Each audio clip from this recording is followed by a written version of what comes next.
Welcome to the first of the advanced tip videos in our series on WarioWare D.I.Y.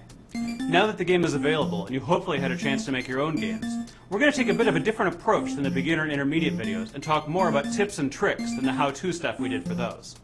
In this video, we'll be talking about using D.I.Y.'s animation tools to create pseudo 3D environments. To illustrate these techniques, I'm going to use Star Fox, a game that comes right on the game card.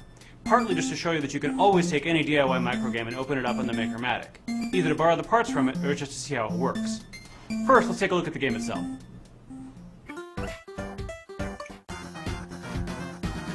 We have the R-wing and an enemy. You need to tap the enemy to shoot an energy ball at it before the enemy reaches your ship.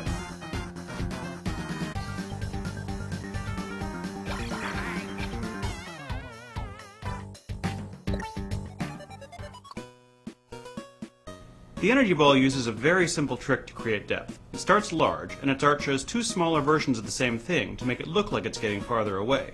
Since it's supposed to be going really fast, it does this in just 3 frames total.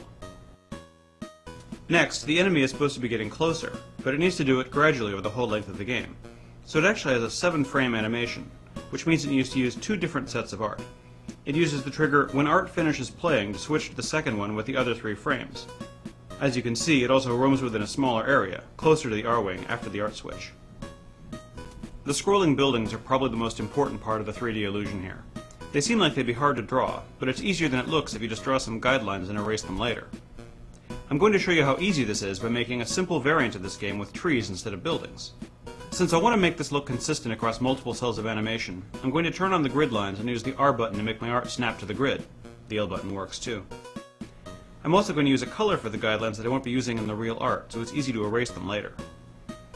With our guidelines in place, we can use the shape creator to make a series of green ovals, leaving room for the trunks of the trees below. Then in the next cell, we can shift our ovals out a little bit, and repeat that for the other 2 cells.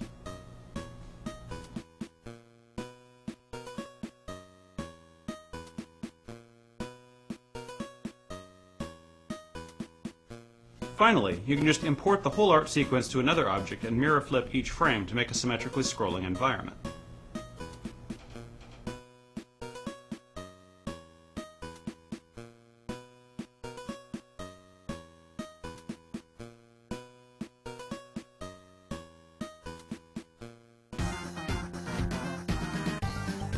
And there you have it. It's a Star Fox game that takes place on a forest planet.